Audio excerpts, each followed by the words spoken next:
So hello everyone, welcome to the repeaters.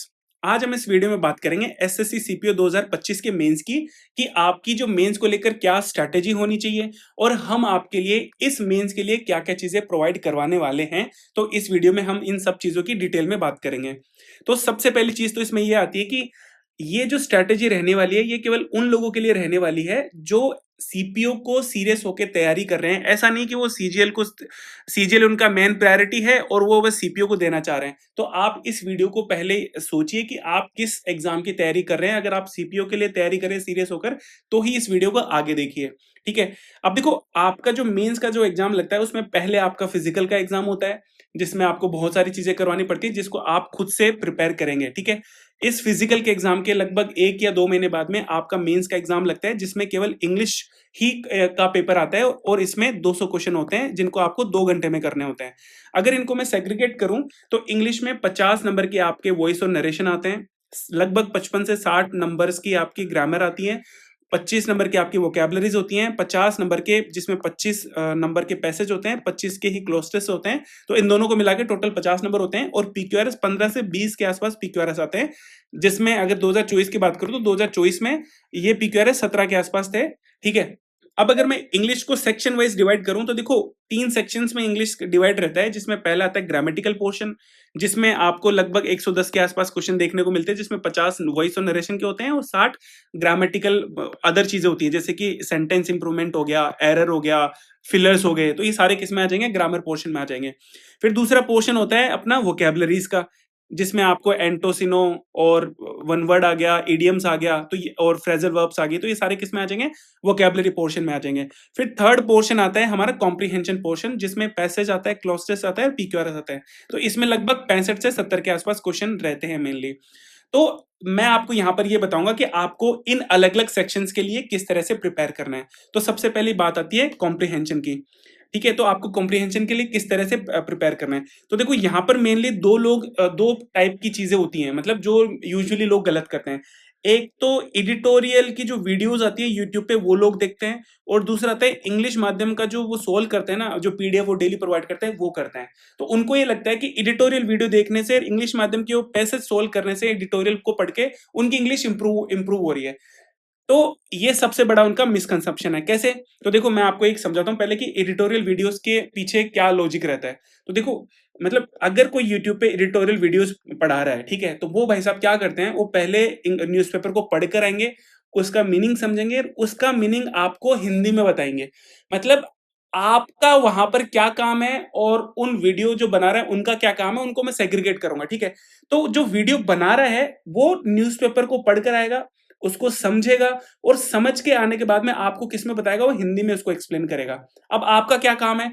ना तो आप न्यूज़पेपर को पढ़ रहे हैं, ना आप जो सामने वाला आपको जो बता रहा है ना, उसका मीनिंग बता रहा है, वो भी आपको इंग्लिश में नहीं बता रहा, वो किसमें बता रहा है? हिंदी में बता रहा है।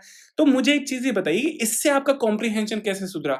अगर आपको वहां पर जनरल नॉलेज लेनी है कि भाई एडिटोरियल में क्या लिखा है तो एक अलग चीज है, लेकिन हमको तो सीखना क्या है? हमको तो कॉम्प्रिहेंशन सीखना है। तो इसमें आपकी क्या हेल्प हुई? क्या आपने न्यूज़पेपर को इंग्लिश में पढ़ा? नहीं पढ़ा। क्या आपने न्यूज़पेपर की जो एक्सप्लेनेशन है उसको इंग्लिश में सुना? आपने वो भी नहीं करा। टीचर पढ़कर आया, टीचर हिंदी में आपको बता रहा है, और जो जनरल नॉलेज आपको जो मिल रही है वो किसी काम की नहीं है। सीपीओ मेंस की मैं यहां पर बात कर रहा हूं। तो एडिटोरियल वीडियोस देखने का क्या मतलब रहा? तो आपको सबसे पहली चीज जो आपको नहीं करनी है वो ये करनी है कि आपको एडिटोरियल वीडियोस नहीं देखनी है किसी की भी। दूसरी पर आते हैं, दूसरा आता है इंग्लिश माध्यम के जो पैसेज देते हैं ना वो। अब वो क्या करेंगे, आपको एक एडिटोरियल यहाँ पे दे देंगे, उसके नीचे 5 क्वेश्चन दे देंगे और उसके बाद में आपको यहाँ पर उनकी वोकैबुलरीज दे देंगे। तो देखो, एक एक चीज करके आता हूं मैं। तो पहली चीज तो ये होती है कि जो आप यहाँ पर पढ़ रहे हैं, आपको लगता है कि आप रीडिंग पे कर रहे हो, क्योंकि मेरे को बहुत सारे लोग कहते हैं कि सर न्यूज़पेपर की जगह इंग्लिश माध्यम वाला पढ़ लूं तो काम चल जाएगा ना। तो देखो, यहां से काम नहीं चलेगा। क्यों नहीं चलेगा? क्योंकि यहां पर आप क्या कर रहे हो, यहां पर आप 5 क्वेश्चन के आंसर ढूंढ रहे हो। मतलब एडिटोरियल अगर आप पढ़ रहे हो ना, तो आप जैसे हमारा दिमाग में क्या रहता है कि यार ये एडिटोरियल, इसको पढ़ के हमको 5 क्वेश्चंस के जवाब देना है। तो जो मेरा अगर माइंडसेट रहेगा तो मैं ये देखूंगा कि यार इनके 5 में से मेरे को मैक्सिमम सही करने हैं, तो मैं पैसेज को पढ़ के और फिर मैं उनके आंसर्स को ढूंढने लगूंगा। मतलब जो हमारा मेन मोटिव है कि मैं उसके फॉर्मेशन को समझूं, उस जो लाइन जो इंग्लिश वहां पर लिखी गई है उसके सेंटेंस फॉर्मेशन हो गया, या फिर उसका मीनिंग समझने के बजाय मैं इनके आंसर्स को ढूंढने लगूंगा। तो यहां पर आपको इतनी हेल्प नहीं होती है। फिर दूसरा ये कहते हैं कि भाई वोकैबुलरीज मिलती है। तो मेरे को एक चीज बताइए कि जब एग्जाम में वोकैबुलरीज कौन सी आती है, वो क्या आती है, प्रीवियस ईयर पेपर्स में जो वोकैबुलरी पूछी गई है वही आती है। तो अगर प्रीवियस ईयर पेपर की वोकैबुलरीज एग्जाम में आती है तो आपको नई वोकैबुलरीज क्यों पढ़नी है भाई, पहले तो ये बताइए। और वोकैबुलरीज अगर ये पुरानी भी है तो आपको एक जगह से सारा पढ़ना है ना, किससे पढ़ना है, ब्लैक बुक से आपको सारी चीजें पढ़नी है। आपको क्यों इन जो अलग अलग सोर्सेज से आपको वोकैबुलरीज पढ़नी है, एक बुक को करना है, एक बुक को 10 बार करना है, तो वो आपको ज्यादा हेल्प करेगा रेदर देन आप रोज की रोज अलग अलग वोकैबुलरीज को पढ़ो और वोकैबुलरीज को आप राइट डाउन करते रहो कि हाँ भाई ये नई वोकैबुलरीज आ गई। और अगर नई वोकैबुलरी आती भी है ना तो वो सबके लिए नहीं है भाई, कोई वोकैबुलरीज नहीं पढ़ता है। और जैसे अगर आप नई वोकैबुलरी पढ़ना भी चाहते हैं तो भैया लगभग 3 लाख के आसपास वोकैबुलरीज हैं, कितना पढ़ोगे, क्या क्या पढ़ोगे। तो इससे बेटर है कि आप वोकैबुलरीज को अगर करना चाहते हैं तो ब्लैक बुक से करिए, उसको मल्टीपल टाइम रिवाइज करिए, that will help you a lot, okay, rather than okay reading some other editorial and finding vocabularies from them. तो ये आपको इतना हेल्प नहीं करेगा जितना आपको जो मैं आगे बताने वाला हूं वो हेल्प करेगा, ठीक है। लेट सपोज ये आपको हेल्प करता है, लाइक 50% आपको हेल्प करता है, ठीक है। मैं मान रहा हूं कि कॉम्प्रिहेंशन आप अगर तैयारी कर रहे हैं तो जो एडिटोरियल आप उसमें पढ़ रहे हैं ना, जो पैसेज पढ़ रहे हैं उससे आपको हेल्प मिलेगी नो डाउट, लेकिन वो 50% होगी, ठीक है। अब आपको करना क्या है उसके बारे में मैं बताता हूं आपको। तो देखो, आपको अगर कॉम्प्रिहेंशन को सुधारना है तो आपको न्यूज़पेपर पढ़ना पड़ेगा। इवन मैं आपको बता रहा हूं कि कॉम्प्रिहेंशन के साथ साथ अगर ग्रामर को भी सुधारना है तो आपको न्यूज़पेपर उसमें बहुत ज्यादा हेल्प करेगा। अब आपके दिमाग में ये चीज आ सकती है कि यार सर आप ये क्या कह रहे हैं कि किसी टीचर ने तो ये बोला ही नहीं कि ग्रामर और कॉम्प्रिहेंशन न्यूज़पेपर से सुधरती है। तो देखिए, मैं आपको एक बात क्लियर बता दूं कि कोई भी टीचर जो इंग्लिश का है, जो कोर्स बेचता है, वो कभी आपको ये नहीं बोलेगा कि न्यूज़पेपर से ग्रामर और कॉम्प्रिहेंशन दोनों सुधरती है। क्यों? क्योंकि उन अगर वो ऐसा बोलेंगे तो उनका कोर्स कौन खरीदेगा भाई? फिर वो पैसा कैसे कमाएंगे? इसलिए टीचर कभी आपको बात बोलते हुए नहीं मिलेंगे। नो डाउट ग्रामर इंपॉर्टेंट होती है, ग्रामर के कुछ टॉपिक्स ऐसे होते हैं जो आपको न्यूज़पेपर के थ्रू नहीं सीख सकते हैं, कि जैसे नो सूनर के बाद में क्या आता है। यूजुअली इस तरह की जो चीजें होती है वो न्यूज़पेपर में आपको देखने को नहीं मिलती है, इसलिए आपको ग्रामर इंपॉर्टेंट है। लेकिन ये जो ग्रामर है वो आपको आराम से किसी बुक में पढ़ेंगे, सिंपल रूल्स है उनको पढ़ेंगे तो भी काम चल जाएगा। तो आपको किसी का कोर्स तो बिल्कुल नहीं खरीदना है, पहली चीज तो ये हो गई। और ना ही आपको ये जो एडिटोरियल वाली हो गई, वीडियोस हो गया या फिर इंग्लिश माध्यम वाले, ये भी आपको नहीं करना है। आपको करना क्या है? न्यूज़पेपर पढ़ना है। अब ये न्यूज़पेपर कैसे पढ़ना है इसको लेकर डिटेल में मैंने 45 मिनट का वीडियो बता रखा है कि उसमें वोकैबुलरीज नहीं पढ़नी होती है, और अगर आपका कंसंट्रेशन अगर न्यूज़पेपर में नहीं आ रहा है तो उसको कैसे बढ़ाना है, उसको वो वीडियो को मैं डिस्क्रिप्शन बॉक्स में डाल दूंगा। आप वहां पर जाकर न्यूज़पेपर को पढ़ सकते हैं, ठीक है। तो न्यूज़पेपर आपके लिए इस जर्नी में एसएससी सीपीओ 2025 के लिए सबसे ज्यादा इंपॉर्टेंट है और दी मोस्ट इंपॉर्टेंट है। क्यों? क्योंकि कॉम्प्रीहेंशन से लगभग 65 से 70 क्वेश्चन के आसपास पूछे जाते हैं, और अगर आपको इनमें से जैसे अगर 65 क्वेश्चन पूछे जा रहे हैं तो अगर आपको 60 प्लस स्कोर करना है इसमें, तो newspaper is the only thing which will help you. कोई एडिटोरियल वीडियोस, कोई इंग्लिश माध्यम कुछ भी हेल्प नहीं करेगा, सिर्फ और सिर्फ न्यूज़पेपर हेल्प करेगा।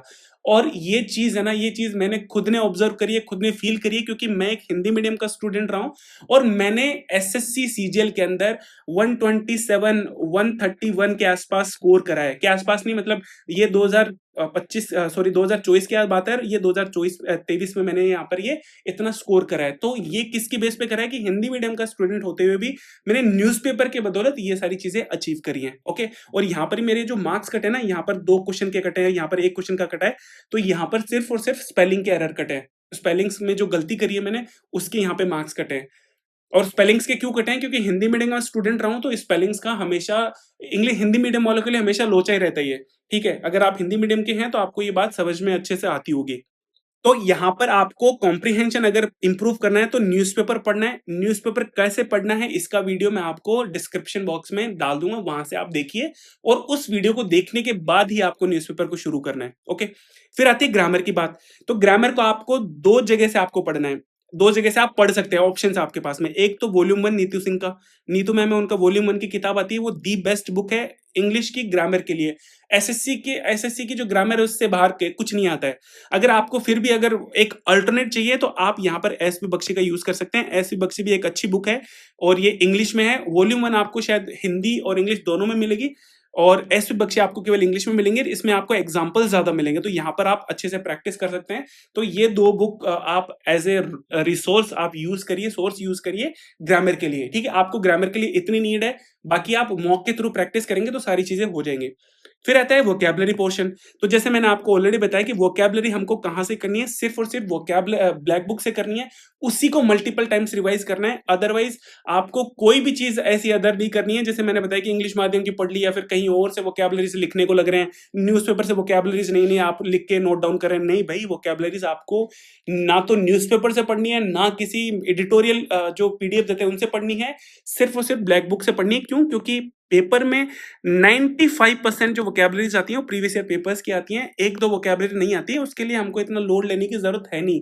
क्यों? क्योंकि हम 200 में से 200 तो एम कर नहीं रहे हैं। हमको अगर 180 प्लस भी अगर हमारा स्कोर आता है ना, तो that is more than enough for us. Okay. और जो नई वोकैबुलरीज होती है वो सबके लिए नहीं होती है। जैसे मान लेते हैं कि 3 नई वोकैबुलरीज आ गई पेपर के अंदर, तो ये पेपर 200 क्वेश्चन का नहीं होकर 197 क्वेश्चन का हो गया है। अब इन 197 क्वेश्चंस में जो ज्यादा एक्स्ट्रा एफर्ट डालेगा, जो ज्यादा नंबर लेकर आएगा, उसका सिलेक्शन होगा, ठीक है। तो मैं यहाँ पर स्ट्रेटेजी को लेकर बिल्कुल क्लियर आपको सारी चीजें बता दी है कि आपको क्या क्या, किन सब चीजों के लिए क्या क्या करना है, ठीक है। अब मैं आपको ये बताऊंगा कि हम जो हमारा मेंटरशिप प्रोग्राम है उसमें क्या-क्या चीजें आपको प्रोवाइड करने वाले हैं। तो देखो, सबसे पहली चीज तो हम आपको डेली टारगेट्स प्रोवाइड कराएंगे। अब टारगेट्स में हमारा क्या चीजें रहेगा कि हमारा टारगेट ये है कि आपको 21 दिन में पहले आपको ग्रामेटिकल पोर्शन कंप्लीट कराएं। जब ये ग्रामेटिकल पोर्शन चलता रहेगा तब आपको वोकैबुलरीज का इतना ज्यादा हम आपको बर्डन नहीं देंगे, वोकैबुलरीज थोड़ी कम देंगे, ताकि आप ग्रामर पे थोड़ा अच्छे से फोकस कर पाए, उसके आप अच्छे से थोड़ी प्रैक्टिस कर पाए। साथ में आपको डेली न्यूज़पेपर के टॉपिक्स देंगे। मतलब ऐसा नहीं है कि हम आपको केवल न्यूज़पेपर पकड़ा रहे हैं, हम आपको उसमें से टॉपिक्स देंगे कि भाई आपको ये टॉपिक इस न्यूज़पेपर में इतने नंबर पेज पे आपको ये पढ़ना है, आपको इतने नंबर पे ये पढ़ना है, आपको इतने नंबर पेज पे ये वाली चीजें पढ़नी है, ताकि आप अगर पढ़ भी रहे हो तो रेलेवेंट चीजें पढ़ो, इररेलेवेंट चीजें नहीं पढ़ो। जैसे कि पॉलिटिक्स वाली चीजें हो गई, वहां पर चुनाव में कौन किसने क्या बोला, इस तरह की चीजें आपको हम नहीं देंगे पढ़ने के लिए। तो पहली चीज तो ये हो जाती है कि आपको हम डेली प्रोवाइड करेंगे न्यूज़पेपर। अब देखो, जो चीजें मैं यहाँ पर बता रहा हूँ ना, ये आपको न्यूज़पेपर टेलीग्राम चैनल्स पे भी मिल जाएगा, लेकिन उसमें से क्या इंपॉर्टेंट है, क्या नहीं पढ़ना है, वो सारी चीजें हम यहाँ पर आपको बताएंगे। टारगेट में इंग्लिश को लेकर कैसी क्या चीजें रहेंगी वो मैंने आपको एक्सप्लेन कर दी कि पहले 21 दिन के लिए हम आपको ग्रामर देंगे और वोकैबुलरी का कम पोर्शन देंगे। जब ग्रामर आपकी कंप्लीट हो जाएगी उसके बाद में आपको वोकैबुलरी थोड़ी ज्यादा देंगे, और रिवीजन के लिए हम वोकैबुलरी को ज्यादा रखेंगे। रिवीजन का किस तरह से रहेगा मैं आपको बता देता हूं कि जैसे अगर मैंने जब प्रिपरेशन करी थी तो मैंने लाइफ में केवल 3 महीने वोकैबुलरीज को पढ़ा, और उसके बाद में मुझे कभी वोकैबुलरीज को उठाने की जरूरत नहीं पड़ी। आज भी मुझे वोकैबुलरीज का 70 to 80% याद है। क्यों? क्योंकि मैंने रिवीजन ही इस तरीके से करा था। अब वो रिवीजन किस तरीके से करा था कि जब भी मैं वो कैप को पढ़ रहा हूं ना, तो वो कैप को पढ़ने से पहले, नई वो कैप को पढ़ने से पहले मैंने जितनी पुरानी वोकैबुलरी जो मैंने अब तक पढ़ ली, जैसे मैंने पहले दिन 20 नई वोकैबुलरीज पढ़ी, ठीक है। अब अगले दिन 20 नहीं पढ़ने से पहले पहले इन 20 का रिवीजन करूंगा। उसके अगले दिन 20 नहीं पढ़ने से पहले मैं इन 40 का रिवीजन करूंगा। फिर नेक्स्ट डे 20 नहीं पढ़ने से पहले इन 60 का रिवीजन करूंगा। ऐसे करते करते मैं डेली 1000 के आसपास वोकैबुलरीज का भी रिवीजन करता था। और इस तरीके से जब लगातार मैंने रिवाइज करा, तो मेरे को मतलब इस तरह से वोकैबुलरीज याद हुई, मेरे दिमाग में इस तरह से फिट हो गई कि मेरे को कभी वोकैबुलरीज के लिए टेंशन लेने की जरूरत ही नहीं पड़ी उसके बाद में। इसका एक एग्जांपल मैं आपको देता हूं कि कोई भी चीज आप बार-बार सेम जगह से देखते हैं ना, तो आपको दिमाग में ऑटोमेटिकली फिट हो जाती है। जैसे अगर आपका ये होम है, ठीक है? और यहाँ पर आपका ऑफिस है, ठीक है? और ये रास्ता इस तरह से जाता है। तो जब आप इसी रास्ते से सेम रोज-रोज गुजरेंगे, तो आपको उस रास्ते का पता होगा कि यहाँ पर ब्रेकर है, यहाँ पर गड्ढा है, यहाँ पर कोई चीज स्कूल आ रही है, यहाँ पर ये आ रही है। ये आपकी मसल मेमोरी बन जाती है। क्यों? क्योंकि आप डेली उसी रास्ते से जा रहे हैं। तो जब डेली आप एक वोकैबुलरीज को बार-बार देखेंगे तो दिमाग में सेट हो जाती है। तो ये इसके पीछे का लॉजिक है। इस तरह से हम आपको रिवाइज करने के लिए देंगे कि रिवीजन का पोर्शन ज्यादा रहेगा, नई वोकैबुलरीज का पढ़ने का पोर्शन थोड़ा कम रहेगा। तो हम आपको इस तरह से करने वाले हैं। और न्यूज़पेपर का मैंने बता ही दिया कि आपको न्यूज़पेपर हम डेली टॉपिक प्रोवाइड करेंगे। आपको जितना टाइम लगता है उतना टाइम लगा के उन टॉपिक्स को सबको पढ़ना है, ठीक है। दूसरा, डाउट सोल्विंग की आपके अगर कोई डाउट्स आते हैं रिलेटेड टू एग्जाम पैटर्न, या फिर कोई भी, खैर ग्रामेटिकल पोर्शन के जो एरर्स वगैरह है वो आपस में आप लोग डिस्कस कर सकते हैं उनको, और हम भी इसमें अगर एक दो की जरूरत पड़ेगी तो आपको लगा देंगे। अदरवाइज इनके अलावा जो भी डाउट्स है कि डिपार्टमेंट को लेकर, वो सारे हम यहाँ पर आपको बताएंगे, ठीक है। न्यूज़पेपर का बता ही दिया कि न्यूज़पेपर हम आपको प्रोवाइड करेंगे। इंपॉर्टेंट मटेरियल की जैसे आपको कोई बुक चाहिए, उसकी पीडीएफ चाहिए, या फिर कोई भी कंटेंट चाहिए, या फिर 2025 में जो नई वोकैबुलरीज आई हैं उनका अगर आपको कुछ चाहिए, वो सारा हम यहाँ पर प्रोवाइड करेंगे। अब देखो सबसे इंपॉर्टेंट चीज है, देखो आपको डेली टारगेट्स आपको बहुत सारे फ्री वाले मिल जाएंगे, जो फ्री में करा रहे हैं।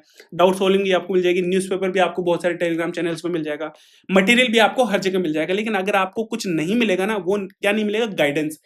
क्योंकि हर किसी एग्जाम को क्रैक करने के लिए अगर आपके पास में प्रॉपर गाइडेंस नहीं है, तो आप उस एग्जाम को क्रैक नहीं कर सकते। क्योंकि knowledge is not the only thing which is required to crack any competitive exam. Knowledge के साथ साथ में बहुत सारी ऐसी चीजें होती हैं जो कि आपको इंपॉर्टेंट होती है इस एग्जाम के लिए, ठीक है। इसके साथ साथ में देखो मॉक्स भी सारे हम बताएंगे कि आपको कौन से मॉक देने प्रैक्टिस के लिए, क्योंकि प्रैक्टिस इंपॉर्टेंट है। प्रैक्टिस इंपॉर्टेंट क्यों? क्योंकि 200 क्वेश्चन को आपको 2 घंटे में सॉल्व करना होता है। उसके लिए आपको रीडिंग स्पीड ज्यादा चाहिए होती है। रीडिंग स्पीड के लिए हम आपको न्यूज़पेपर पढ़वा रहे हैं। और इसके अलावा कि आपको किस पोर्शन को पहले करना है, किस पोर्शन को बाद में करना है, उसके लिए मॉक इंपॉर्टेंट है। जैसे सीजीएल में मैं बोलता हूँ कि सीजीएल में इंग्लिश के इतने मॉक्स की जरूरत नहीं होती है, इतना मॉक देने की। क्यों? क्योंकि हमारे पास में सफिशिएंट टाइम होता है। 45 मिनट में हमको 45 क्वेश्चन करने होते हैं, तो वो हो जाते हैं। यहाँ पर आपको 120 मिनट में 200 क्वेश्चन करने होते हैं, तो दैट इज वेरी इंपॉर्टेंट कि आपकी रीडिंग स्पीड अच्छी हो। आप प्रैक्टिस करें कि आपका कौन सा पोर्शन वीक है उसको बाद में करें, कौन सा पोर्शन अच्छा है उसको पहले करें। तो उसके लिए प्रैक्टिस भी हम आपको कराएंगे। ओके, अब मैं यहाँ पर गाइडेंस की बात बता रहा था कि गाइडेंस सबसे इंपॉर्टेंट है कि आपको किस तरह से पढ़ना है, एग्जाम में आपको किस तरह से आपको चीजों को हैंडल करना है, मॉक कैसे देना है, आपको प्रैक्टिस कैसे करनी है। ये सारी चीजें हम यहाँ पर गाइडेंस में आपको प्रोवाइड करेंगे, जो आपको कहीं नहीं मिलेगी। फ्री में तो कोई नहीं देगा आपको। गाइडेंस देगा तो यूट्यूब पे वीडियोस बना देंगे, अदरवाइज आपको फ्री में कोई नहीं देगा, ठीक है। अब बात आती है कि गाइडेंस कौन देगा। तो देखो यहाँ पर हमारे पास में 2 लोग हैं और मैं हूं साथ में, तो 3 लोग आपको गाइडेंस प्रोवाइड करेंगे। अब ये 2 लोग कौन कौन है? जिनमें पहली तो आती है राधिका शर्मा जी, जिन्होंने सीपीओ एग्जाम 2024 के अंदर जिनकी रैंक थी 186 उनकी रैंक थी। इसके अलावा उन्होंने की सीएचएसएल 2024 का भी एग्जाम क्रैक करा है। इसके अलावा सीजीएल का एग्जाम जो 2025 का है, इसमें भी इनके 328 मार्क्स हैं। मतलब इनको एक अच्छा एक्सपीरियंस है एसएससी की एग्जाम को क्रैक करने का, स्पेशली सीपीओ के एग्जाम। इनके 186 रैंक थी। फिर दूसरा आती है पूजा यादव, जिन्होंने सीपीओ एग्जाम को लगातार 2 बार क्रैक करा है। पहली बार इनको सीआरपीएफ मिला था, और दूसरी बार जब उन्होंने दिया तो उनको दिल्ली पुलिस एसआई की पोस्ट मिली थी, और इस टाइम इनकी रैंक थी 300। एआईआर जो रैंक थी वो 300 थी, ठीक है। तो यहाँ पर आपको गाइड करने के लिए वो लोग रहेंगे जिनका ऑलरेडी सीपीयू के अंदर सिलेक्शन हो चुका है, ठीक है। हर एक चीज में वो आपको, चाहे आपकी प्रिपरेशन हो, चाहे फिजिकल को लेकर हो, किसी डिपार्टमेंट की चीजों को लेकर हो, सब यहाँ पर आपकी हेल्प कराएंगे, ठीक है। तो ये मेंटोर्स का काम है, ठीक है। और गाइडेंस आपको प्रोवाइड करेंगे यहाँ पर प्रॉपरली। अब इसमें बात आती है कि फीस कितनी रहेगी। तो देखो फीस पहले हमने सोचा था कि इसको फ्री रखें, लेकिन फिर हमने सोचा कि यार फ्री में कोई वैल्यू नहीं करेगा, जबरदस्ती भीड़ भर जाएगी। जो सीजीएल वाले हैं वो भी भर जाएंगे, और जो अदर एग्जाम वाले वो भी इसमें आके भर जाएंगे ना, उसको कोई फॉलो करेगा, क्योंकि फ्री की चीजों की कोई वैल्यू नहीं रहती है। तो हमने सोचा कि इसको मिनिमम रखते हैं, और मिनिमम हमारा है 99 रुपीज। 99 रुपीज में हम आपको ये सारी चीजें प्रोवाइड कराने वाले हैं, गाइडेंस प्रॉपर सारी चीजें। अगर आपको लगता है कि 99 में अगर आपको ज्यादा लगता है, तो आप फ्री वाले बहुत सारे हैं, आप वहां पर जाकर कर लीजिए, और हमारी फीस 99 है, ठीक है। तो इस वीडियो में मेरे को इतनी सारी चीजें बतानी थी। Thank you.